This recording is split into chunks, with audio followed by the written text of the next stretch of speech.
Okay, good morning, everybody. it's um, it's nighttime for me, but it's morning for me. So I have no idea what time it is. Okay, so in this video, we're gonna do random bit drawing. Okay, so Halloween bucket. Close our eyes.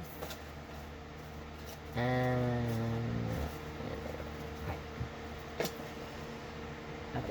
And I forgot. I'm gonna rewrite this because I know I wrote them in orange, and so it makes it difficult to see. Okay, so this one is Experiencing Heaven, 90 Minutes in Heaven. Okay. So I know you're not gonna be able to see that very well, but I'm gonna rewrite it.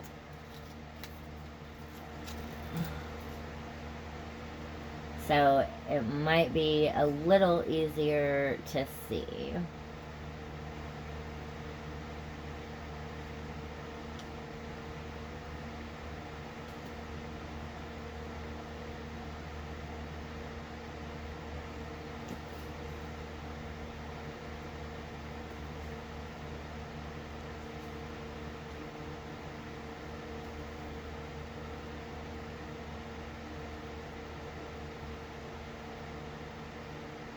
Okay. Okay, so I rewrote it to be a little easier to see. Okay. Okay. Okay, so we'll put that right there. And then I'm gonna find my book. I'll be right back.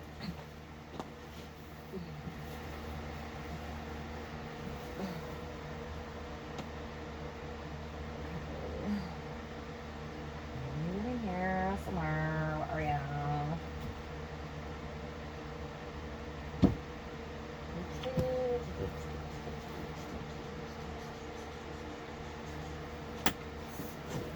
Ooh.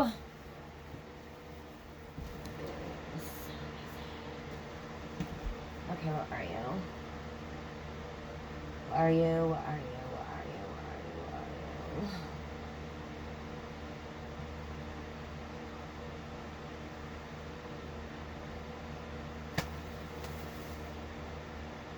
Oh, there. Oh. Okay. Okay. There it is. I'll get a little closer so you can see it. So this is 3 books in 1. I forgot. I bought this book like a bazillion years ago. I forgot when I bought this book. Okay, so... Okay, why is this saying... Oh, that's okay. Experiencing Heaven. 3 true stories. Oh, and evidently I've already read some of it because I got bookmarks in here. Well, I didn't know that. There's a Ronald Dollhouse. Okay. And there's another bookmark. What is this? Volunteer appreciation. Okay.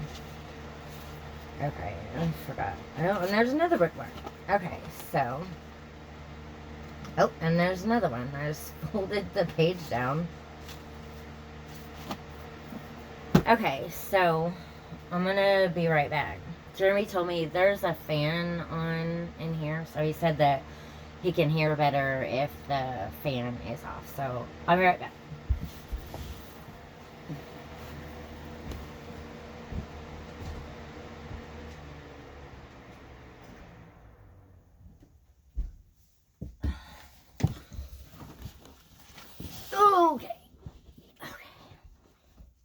Okay. Okay, so we'll just start at the beginning of each one of these. Okay. So, 90 Minutes in Heaven.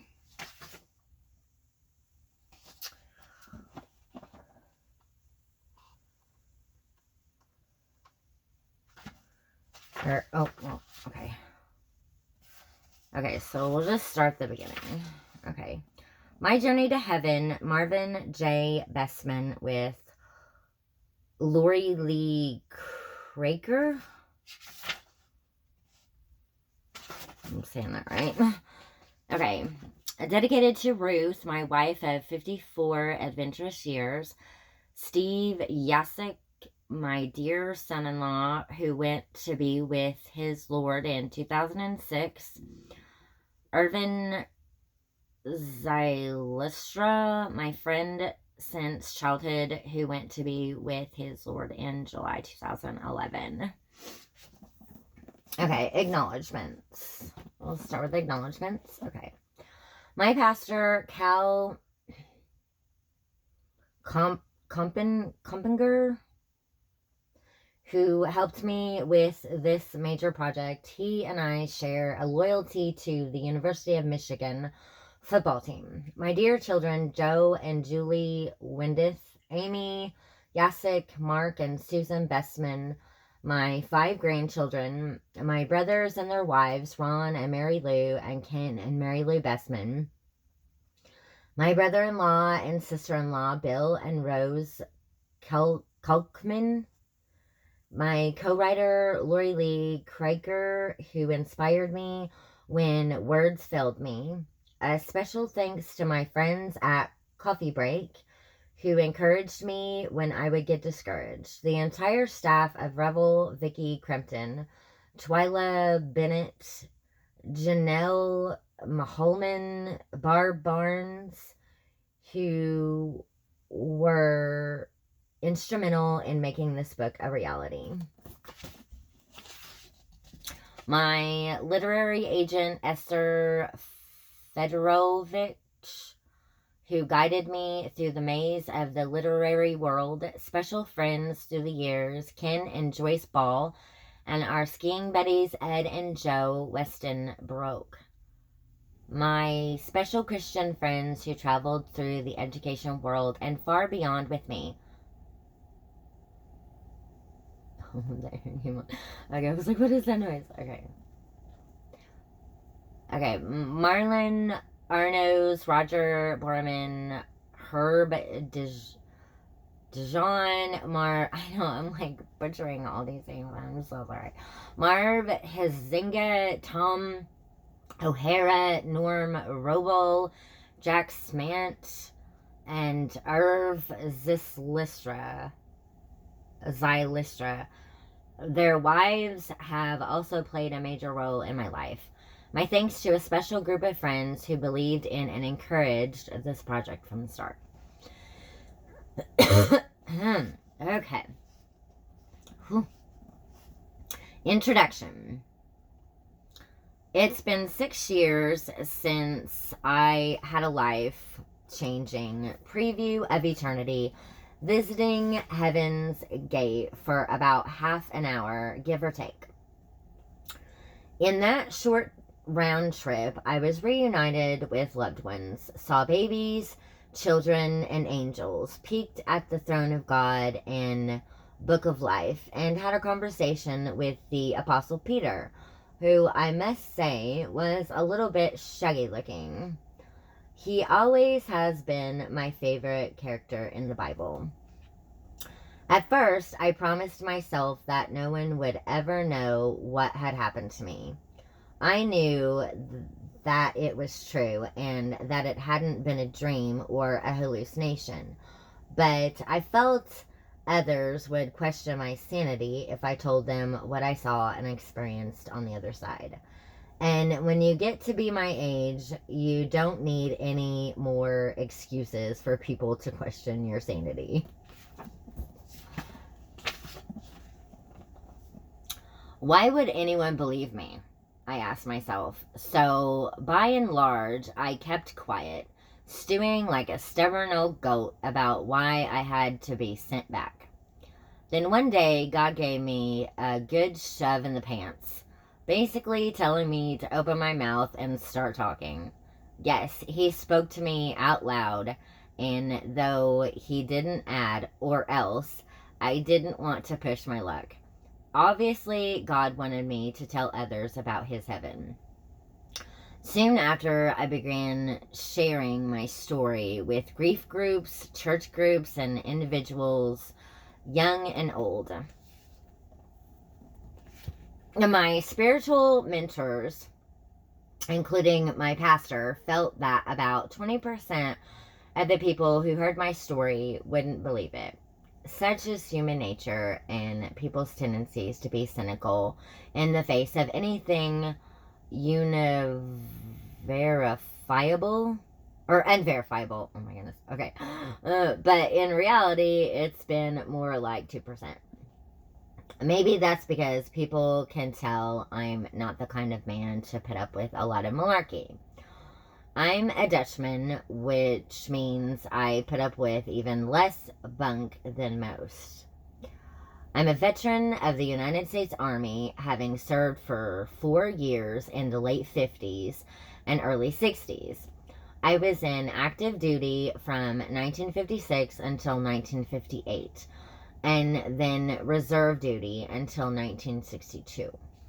Plus, I'm a banker by trade, someone who likes to deal in concrete numbers and percentages. So yes, most folks have believed my story, for which I am most grateful. Oh, a few here and there chalk it up to my being at a ripe old age. Old Marv slipped a gear or two when he dreamed this one up. But the truth is, I'm old, but I still have all my marbles. Although, don't ask my wife Ruth about that. She might change that to most of his marbles. I hope you believe me, but even if you don't, I am under orders to tell you what happened to me on the night of April 28th, 2006, when God gave this grandpa a bonus, a preview of heaven beyond anything I could have dreamed up in my banker's head. And he commanded me to tell my story. Oh, and he who commanded me to tell my story. Well, I believe he thought of you personally reading this book and how my story would fill you with wonder and give you the comfort and assurance you've been wanting all along. Okay. At Heaven's Gate.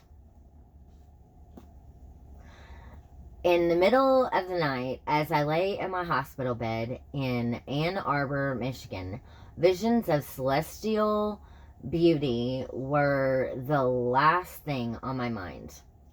At 71, I had just had surgery at the University of Michigan Medical Center to remove a rare pancreatic tumor called insulinoma. Insulinoma. It was after visiting hours, and Ruth and my family had left for the day. I was alone and racked with pain, and more than a little bit grumpy as I tossed and turned more than anything. I just wanted to sleep and escape the misery of discomfort for just a little while. I had no idea I was about to get an escape beyond my wildest dreams. Suddenly, 2 men I had never seen before in my life walked into my hospital room. Don't ask me how I know or how I knew, but immediately I had a sense that these men were angels. I wasn't the least bit anxious either. Once they had detached me from my tangle of tubes, the angels gathered me in their arms and we began to ascend on a quick journey that felt light and smooth through the bluest of blue skies. I was deposited on solid ground in front of a monumental gate. And no, I don't remember it as being pearly. Standing in a short line of people, I observed the other 35 or so heavenly travelers, people of all nationalities. Some were dressed in what I thought were probably the native customs of their lands. One man carried a baby in his arms. I saw color bursts that lit up the sky way beyond the northern lights I had seen once on a trip to Alaska. Simply glorious. My geezer body felt young and strong and fantastic. The aches and pains and limitations of age were just gone. I felt like a teenager again, only better. The music I heard was incomparable to anything I had ever heard before. There was a choir of 1,000,000 people, thousands of organs, thousands of pianos. It was the most lush and beautiful music I had ever heard. And do you know that every single day since my experience, I have heard a few snatches of that music? I am so blessed to remember that heavenly sound. And then a greeting. Hello, Marv. Welcome to heaven. My name is Peter. Standing before me was one of my best loved scriptural figures, the hot-headed Apostle Peter, the rock upon which Christ built his church, an alleged gatekeeper of glory. I think the reason why I've always felt so close to Peter is because I find him so relatable. He's hot-headed and I'm hard-headed, just for starters. We talked a bit and even argued, guess who won? And when I played that conversation over and over in my head, I am thrilled to have had such an encounter with one of the bravest and best men who ever walked this earth. I'll tell you more about that incredible meeting later on, but for now, you should know that Peter leafed through the book of life, which was actually multiple books, looking for my name. But of course, he couldn't find it. Otherwise, I would be in heaven now, possibly having another lively debate with Peter.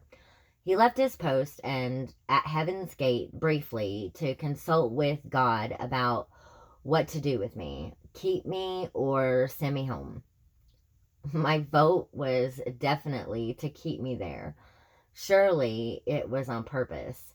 But Peter left the door to heaven open, revealing a translucent gate through which I could see inside. Oh, my phone's at 5%. Okay, so I'm gonna stop there and we'll read the rest of this later and I'm gonna talk about food. Okay. Thank you for watching.